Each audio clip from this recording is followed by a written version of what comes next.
Concepto central, sistema de ecuaciones lineales. Para analizar este concepto vamos a ver el siguiente sistema de ecuaciones, que es un sistema que tiene 3 ecuaciones con 3 incógnitas. Lo que nos piden de este sistema de ecuaciones es primero expresarlo en forma matricial y segundo, escribir la matriz ampliada del sistema de ecuaciones. Empecemos primero con expresar este sistema que está en forma general, expresarlo en forma matricial. Recordemos la estructura que tiene la forma matricial. La estructura es A por X igual a B, donde el A es la matriz de coeficientes, X representa al vector de incógnitas y B es el vector de términos independientes. Entonces, para poder ponerlo en forma matricial o poder expresarlo en forma matricial, lo que tenemos que hacer es, al sistema de ecuaciones dado, completarlo y ordenarlo. Es decir, la primera ecuación, que es x más y menos 5 igual a menos z, vamos a ordenarlo, vamos a ponerlo como x más y, el menos z pasa del lado izquierdo sumando más z, y el menos 5 pasa hacia la derecha como más 5. Entonces nos queda x más y más z igual a 5. La segunda ecuación tenemos que del lado derecho el menos y pasarlo al lado izquierdo, entonces pasa como más y nos queda menos x más y más 3z igual a 1. Y la tercera ecuación está completa y ordenada, nos queda como está, x más 2y más 3z igual a 8. Entonces, la matriz de coeficientes es la matriz en donde la voy a completar con todos los elementos o todos los números, los coeficientes, que acompañan a las variables x y z. Entonces la matriz A nos queda 1, 1, 1, la primera fila, la segunda fila menos 1, 1, 3, la tercera fila 1, 2, 3. Seguimos con el vector de incógnitas. El vector de incógnitas tenemos que poner, es un vector columna en donde vamos a poner todas las incógnitas que aparecen en el sistema dado. En este caso aparecen 3 incógnitas. Primero la x, es importante el orden, ¿no? X y z. Respetamos el orden de cómo está en el sistema. Y por último, el vector de términos independientes, que es 5, 1, 8. Son los números que están después del igual. Entonces, armamos la estructura del sistema matricial y nos queda la matriz A por el vector columna de incógnitas igual al vector de términos independientes, como ven en pantalla. Segundo, tenemos que escribir la matriz ampliada del sistema de ecuaciones.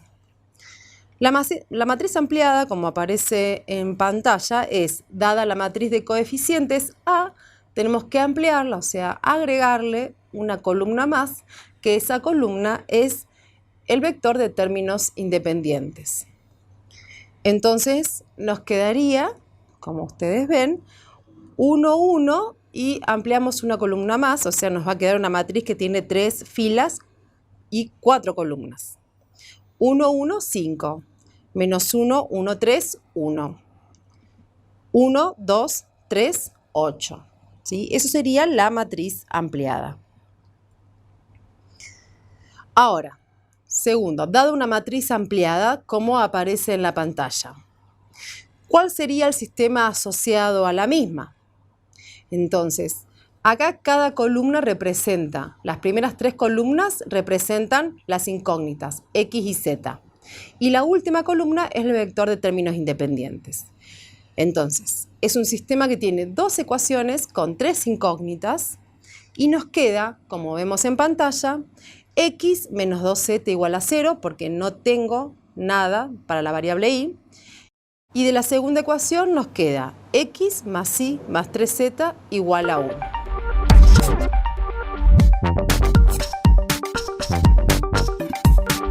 Concepto central, teorema de Roger-Frobenius. Para analizar el teorema, vamos a responder a la siguiente pregunta. ¿Cuál debe ser el valor de C para que el siguiente sistema sea compatible indeterminado? Es decir, que tenga solución y que esas soluciones sean infinitas. Esto es un sistema compatible indeterminado. En pantalla verán el sistema es x menos y igual a c, y la segunda ecuación es menos 3x es igual a menos 3y menos 3. Lo primero que vamos a hacer es ordenar el sistema. Nos quedaría x menos y igual a c, menos 3x más 3y igual a menos 3. A continuación, lo que nos conviene hacer es expresarlo en forma matricial de la estructura a por x igual a b. Entonces, la matriz de coeficiente A es 1 menos 1 menos 3, 3. El vector de términos de coeficientes es xy. Y el vector de términos independientes es c menos 3. Ahora lo ponemos como una matriz ampliada. Es decir, 1 menos 1 menos 3, 3. Y el vector de términos independientes al lado, c menos 3. Si solamente vemos la matriz de coeficiente, vemos que el rango de la matriz es 1. ¿Por qué? Porque la fila 2 es proporcional a la fila 1, es decir, la fila 2 es la fila 1 multiplicada por menos 3. Entonces decimos que el rango es 1. Ahora, si vemos toda la matriz ampliada, sabemos que el rango de la matriz A es 1. El rango de la matriz ampliada también tiene que ser 1. ¿Por qué? Porque por el teorema Roche-Frobenius, para que un sistema sea compatible, los rangos tienen que ser iguales. Entonces, si el rango de la matriz A de coeficiente es 1, el rango de la matriz ampliada también tiene que ser 1. Entonces, fíjense, observemos, analicemos, que si C es 1, toda la fila 1 es proporcional a la fila 2. Entonces, como verán en pantalla, si ponemos a C el valor de 1, nos queda tanto que el rango de A como el rango de la ampliada a B, los dos rangos son iguales. Un sistema de m ecuaciones lineales con n incógnitas será compatible si, solo si, el rango de la matriz de coeficientes es igual al rango de la matriz ampliada correspondiente. Eso nos dice el teorema de Roche-Frobenius.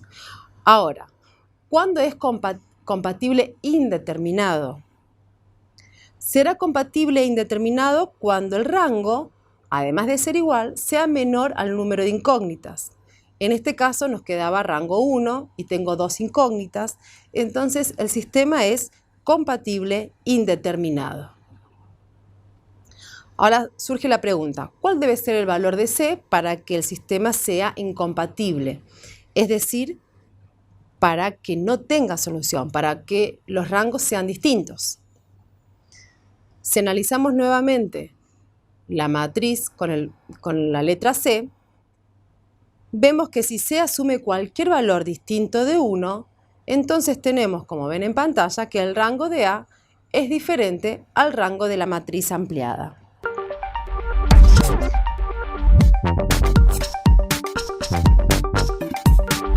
Resolución de sistemas de ecuaciones lineales por el método de Gauss-Jordan. Usando el método de Gauss-Jordan vamos a calcular y vamos a resolver el siguiente sistema de ecuaciones que aparece en pantalla. Entonces el primer paso es, vamos a expresarlo como la matriz ampliada. Fíjense que en pantalla tenemos fila 1, fila 2, fila 3. Mediante las operaciones elementales buscaremos la matriz escalonada reducida de A. Ese es el objetivo. Entonces, recordemos que el primer elemento de la matriz escalonada reducida tiene que ser 1. Entonces vamos a hacer la operación elemental que aparece en pantalla. Fila 2 la intercambio con la fila 1 y nos queda, como verán, la matriz 1, 1, 2, 2 menos 3, 4, 3, 5 menos 1 y también voy a intercambiar el vector de términos independientes, ¿no? Porque también pertenece a las filas. Entonces me queda 4, 13 menos 4. Ahora, para obtener un 0 debajo del 1, vamos a realizar la siguiente operación que aparece en pantalla. Fila 2 es igual a fila 2 más fila 1 por menos 2. Realizando esa operación elemental nos quedaría la matriz 1, 1, 2, 4, 0, menos 5, 0, 5, 3, 5, menos 1, menos 4. La fila 3 queda igual como está. Ahora vamos a modificar la fila 3. Como aparece en pantalla, vamos a realizar la siguiente operación elemental. F3 es igual a F3 más la fila 1 previamente multiplicada por menos 3. Nos quedaría como resultado, la fila 1 queda como está, 1, 1, 2, 4, la fila 2 también, 1, menos 5, 0, 5, y modificamos la fila 3, que nos queda 0, 2, menos 7, menos 16.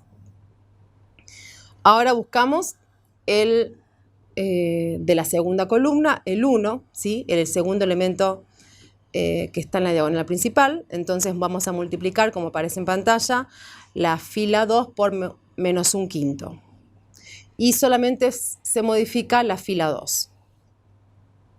Ahora realizaremos dos operaciones elementales en el mismo momento. La primera operación elemental, a la fila 1 le vamos a sumar la fila 2 por menos 1 para obtener un 0. Y a la fila 3 le vamos a sumar la fila 2, que es la fila del elemento pivote, por menos 2. Y obtenemos 1, 0, 2, 5. La fila 2 queda como estaba, 0, 1, 0, 1. Y la fila 3 se modificó y nos queda 0, 0, menos 7, menos 14. Por último, necesitamos de la diagonal principal el último 1, el elemento 3, 3. Entonces a la fila 3 lo vamos a multiplicar pero por menos 1/7. Se modifica la fila 3 y nos queda la fila 1 como está, 0, 1, 0, 2, 5. La fila 2 también, 0, 1, 0, menos 1. Y la fila 3, 0, 0, 1, menos 2. ¿Qué nos quedaría? Que ese 2 que aparece ahí sea un 0. Entonces realizamos la siguiente operación elemental. A la fila 1 le vamos a sumar la fila 3, la del nuevo pivote, por menos 2. Y obtenemos, como verán, una matriz escalonada reducida por fila. Ya cuando tenemos la matriz de esta manera, podemos deducir que el rango de la matriz A es 3, el rango de la matriz ampliada tiene las 3 filas diferentes de 0, también es 3. Entonces el sistema es compatible, según el teorema de Roger-Frobenius. Entonces, de la primera fila, que solamente tenemos un 1 que representa la x, tenemos que x vale 1. De la segunda fila, que tenemos un 1 que representa la variable y, nos queda que y es menos 1. Y de la tercera fila, que tenemos un 1 que representa a la columna de z, z es igual a 2. Entonces, el sistema es compatible determinado, ¿sí? Tiene una única solución que es 1 menos 1, 2. Además, esto coincide porque el rango es 3 y tengo 3 incógnitas. Entonces, sistema compatible determinado.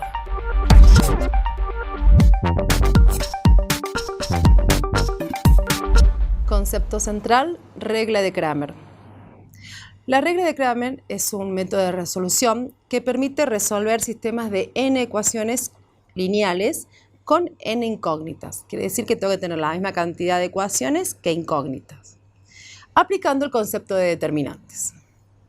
Entonces, empecemos con un ejemplo donde tengo dos ecuaciones con dos incógnitas. Primero tenemos que ordenar y completar el sistema. Entonces, en pantalla verán que nos dan el sistema 3i es igual a 16 menos 2x, menos x más 2y menos 6 igual a 0. Ordenamos y completamos. En este caso solamente tenemos que ordenar. Nos queda 2x más 3y igual a 16, menos x más 2y igual a 6. Tenemos que calcular los deltas. Delta nada, el delta, delta x y delta y. En este caso, para calcular el delta, que no es nada, no es ni delta z, ni delta y, ni delta x, es delta, el delta se calcula poniendo en la primera columna todos los coeficientes de la variable x y en la segunda columna los coeficientes de la variable y. En este caso nos quedaría 2, 3, menos 1, 2. ¿Qué hacemos ahora? Calculamos el determinante. Entonces nos quedaría 4 menos 3, el determinante nos queda 7. Ahora sí, calculamos el delta X. El delta X vamos a reemplazar la columna de términos de coeficientes de X, la vamos a reemplazar por la columna de términos independientes. En este caso los términos independientes son 16 y 6. Entonces reemplazamos por 2 menos 1 y vamos a poner 16, 6 y la columna de los coeficientes de Y queda como está, 3 y 2. Calculamos el determinante, nos queda 16 por 2, 32, menos 6 por 3, 18, esto es 14. Seguimos, calculamos ahora el delta Y. Es el mismo procedimiento, vamos a cambiar, vamos a reemplazar en la columna donde están los coeficientes de Y, vamos a poner la columna de los términos independientes. Entonces, los coeficientes de X, la columna de X queda como está. Para calcular el delta Y, cambiamos la columna de los coeficientes de Y. Entonces nos queda 2, 16 menos 1, 6. Calculamos el determinante y nos queda 2 por 6, 12 menos 1 por 16. Esto será 12 más 16 es 28. ¿Cómo calculamos X e Y? X se define como delta X sobre delta. Entonces esto nos quedaría, como ven en pantalla, X es igual, delta X nos dio 14, dividido el delta que es 7, entonces X nos queda 2. Para calcular Y se define de la misma manera, delta Y sobre delta. Entonces, como ven, delta Y era 28, dividido 7 es igual a 4. Entonces la solución del sistema es el par ordenado, que es 2 de X y 4 de Y. De la misma manera, se puede resolver un sistema de 3 ecuaciones con 3 incógnitas. Para calcular el delta, tenemos que primero poner columna de coeficientes de X, columnas de coeficientes de Y y ahora la columna de coeficientes de Z.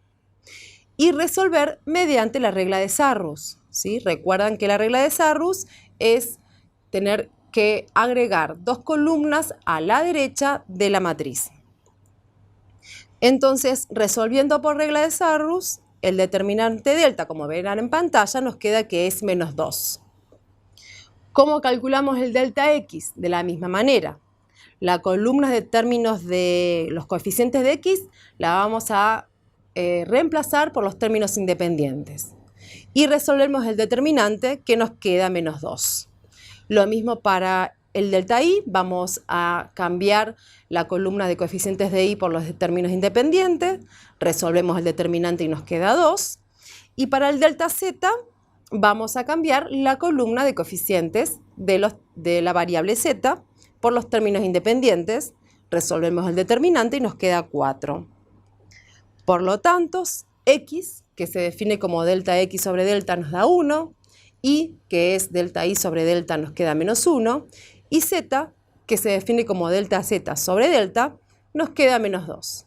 Es un sistema compatible determinado, cuya solución, como ven en pantalla, es 1, menos 1 y menos 2.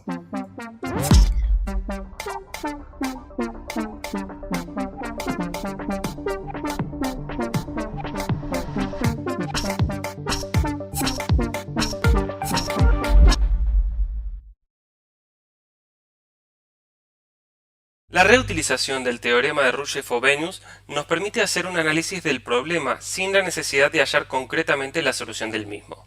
Una oficina del gobierno propone a consideración del Ejecutivo el destino de una partida de 400.000 pesos. Esta oficina sugiere que el destino de estos recursos sea de 3 tipos de préstamos personales, de 1.000, 2.000 y 3.000 pesos respectivamente. Dada la finalidad social de la iniciativa, se propone que el número de préstamos de 1.000 representen un tercio de la suma del número de préstamos de 2.000 y de 3.000 pesos. Situación número 1. Si el Ejecutivo establece como indispensable que se otorgue un total de 200 préstamos personales, la oficina debe presentar el proyecto indicando la cantidad de créditos a otorgar discriminados por tipo. Situación número 2. Si se quita la imposición de que el número de préstamos de 1.000 pesos representen un tercio de la suma del número de préstamos de 2.000 y de 3.000 pesos, pero la condición del Ejecutivo de otorgar un total de 200 pesos sigue vigente, analice cómo cambia el proyecto presentado. Situación número 3. En el caso de que nuevamente se fije que el número de préstamos de 1.000 pesos representen un tercio de la suma del número de préstamos de 2.000 pesos y de 3.000 pesos. Además de que el total de préstamos sea de 200, se le agrega que debe haber el mismo número de préstamos de 1.000 y de 2.000 pesos. A partir de las situaciones planteadas, deberás resolver los siguientes interrogantes. Para la situación 1, ¿qué debe indicar este proyecto? Su representación es por un sistema de 3 ecuaciones lineales. ¿Cuáles son las incógnitas? Para la situación 1, ¿cuál es el sistema de ecuación que se debe plantear? Para resolver algebraicamente los problemas de la situación 2, ¿cuál es el sistema que se debe plantear? De acuerdo al análisis de los rangos de la matriz de coeficientes y de la matriz ampliada asociada al sistema, el sistema puede ser... Para la resolución de esta actividad deberías haber tenido en cuenta: para plantear las ecuaciones, releer el problema y traducir el mismo a una expresión algebraica. Generalmente, en este tipo de problemas con más de una incógnita, podemos encontrar tantas ecuaciones como incógnitas se presenten, pero no es siempre así. Hay 3 tipos de créditos o préstamos y el proyecto debe consistir en cuánto de cada tipo se puede entregar. X más Y más Z es igual a 200. Si al proyecto se le quita una condición, eso se traduce matemáticamente que el sistema de la situación 1 se le quita una ecuación. El sistema no puede ser compatible determinado.